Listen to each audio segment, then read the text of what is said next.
Yuk, kita mundur sejenak ke masa lalu. Ke sebuah era di mana sebuah kekuatan besar runtuh dan sebuah keyakinan baru bangkit, mengubah wajah Nusantara untuk selamanya. Bayangin deh, di tengah senjakala sebuah imperium agung, muncullah fajar yang baru.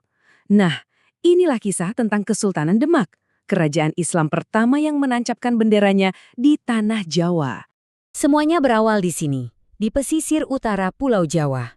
Ini bukan sekedar daratan biasa, ini adalah jalur perdagangan yang super sibuk. Tempat bertemunya berbagai macam ide dan komoditas.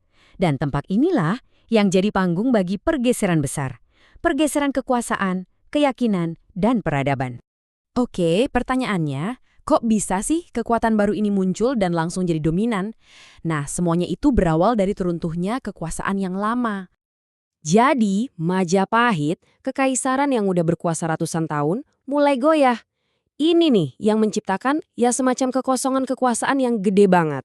Momen krusial inilah yang membuka jalan bagi Demak untuk mulai nulis babak barunya sendiri di panggung sejarah Jawa. Jadi, ada beberapa faktor kunci yang pas banget ketemunya di saat yang tepat. 1. Majapahit runtuh. Itu pemicunya. Tapi fondasinya dibangun oleh dakwah Wali Songo yang tak kenal lelah. Terus ada dukungan kuat dari para pedagang pesisir yang ngelihat Islam sebagai identitas baru yang lebih progresif. Dan tentu aja visi seorang pemimpin bernama Raden Patah. Sekarang, yuk kita kenalan sama tokoh-tokoh kuncinya. Orang-orang yang bukan cuma mendirikan kerajaan ini, tapi juga ngasih nyawa buat Demak. Nah, ini dia orangnya, sang pendiri, Raden Patah. Dia ini cerdik banget. Dia berhasil menyatukan kekuatan politik yang baru lahir dengan semangat keagamaan yang lagi berkobar-kobarnya. Di bawah kepemimpinan dia, Demak itu bukan cuma jadi negara baru, tapi juga berubah jadi pusat penyebaran Islam yang baru. Peran Wali Songo ini, wah krusial banget. Mereka ini arsitek spiritualnya Demak. Dan kenapa ya pendekatan mereka sukses banget? Kuncinya satu, mereka nggak maksa. Alih-alih bawa ajaran dari luar secara kaku, mereka justru merangkul budaya lokal. Mereka pakai wayang, gamelan, dan seni buat media dakwah. Jadi Islam itu dibingkai dalam bahasa yang udah dikenal masyarakat. Alhasil, keyakinan baru ini terasa seperti evolusi, bukan revolusi, makanya bisa cepat diterima. Coba kita lihat silsilah keluarga Demak ini. Di sini kita bisa lihat garis keturunannya. Ada Raden Patah, terus ada putra-putranya, Pati Unus dan Sultan Trenggana.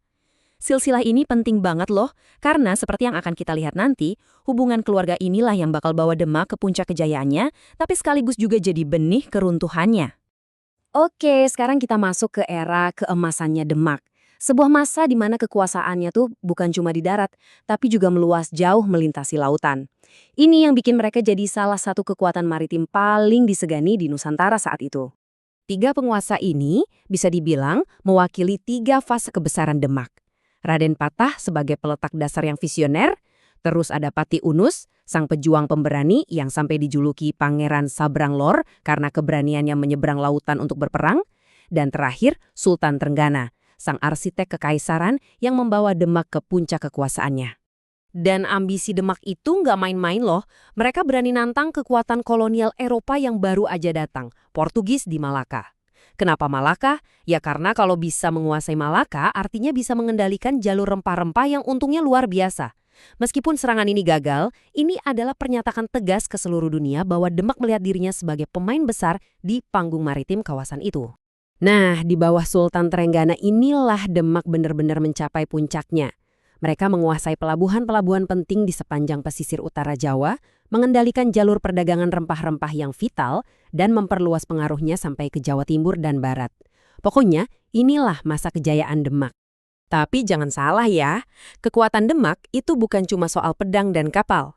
Warisan mereka yang paling abadi justru terukir dalam budaya dan arsitektur. Sebuah bukti iman yang menjelma jadi keindahan.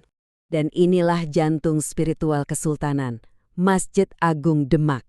Dibangun oleh Wali Songo sendiri loh. Masjid ini adalah perpaduan yang sempurna antara arsitektur Islam dengan gaya khas Jawa. Atap tumpang yang ikonik itu bahkan jadi model buat masjid-masjid lain di seluruh Nusantara. Coba perhatikan deh detailnya yang luar biasa ini. Namanya Pintu Bledek, sebuah mahakarya ukiran yang konon katanya dibuat oleh Ki Ageng Selo. Menurut legenda, pintu ini mampu menangkal petir, sebuah simbol perpaduan yang indah antara keahlian seni, spiritualitas, dan cerita rakyat lokal. Dan ini mungkin peninggalan yang paling filosofis dari semuanya, Soko Tatal. Salah satu tiang utama masjid ini ternyata nggak terbuat dari satu batang kayu utuh, tapi dari serpihan-serpihan kayu yang dikumpulkan dan disatukan. Keren kan? Ini jadi simbol gotong royong dan keyakinan bahwa dari hal-hal yang kelihatannya kecil, dari kontribusi banyak orang, sesuatu yang agung dan kokoh bisa dibangun. Tapi ya namanya juga sejarah, roda itu berputar. Seperti banyak kerajaan besar lainnya, masa kejayaan seringkali diikuti oleh masa-masa kelam. Babak terakhir Demak adalah kisah tragis tentang konflik internal yang meruntuhkan segalanya dari dalam. Ironis banget kan? Sultan Trenggana wafat justru saat memimpin penaklukan Pasuruan. Di momen yang seharusnya jadi puncak ekspansinya, malah jadi awal dari kehancuran. Tanpa kepemimpinan yang kuat, kerajaan yang udah susah payah dia bangun langsung terjerumus ke dalam perang saudara yang menghancurkan.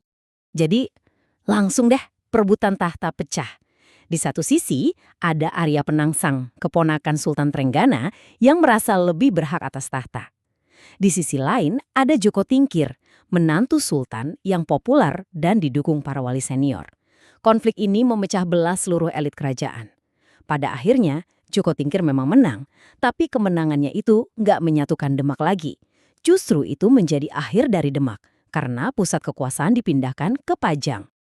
Jadi, pusat kekuatan politik di Jawa akhirnya geser. Dari Demak yang kosmopolitan di pesisir, kekuasaan pindah ke pedalaman, ke Pajang.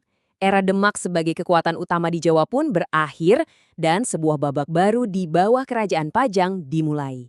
Meskipun Demak umurnya nggak sampai 100 tahun, dampaknya itu luar biasa, jauh melampaui usianya. Mereka berhasil menanamkan Islam secara mendalam ke dalam tatanan sosial dan budaya Jawa, sebuah warisan identitas yang bertahan kuat sampai hari ini. Ini ninggalin kita sama satu pemikiran yang menarik kan? Kisah Demak membuktikan bahwa kekuatan sejati sebuah kerajaan itu nggak selalu diukur dari berapa lama dia berkuasa, tapi dari seberapa dalam ia mampu membentuk identitas budaya dan spiritual rakyatnya. Sebuah warisan yang melampaui tahta dan waktu.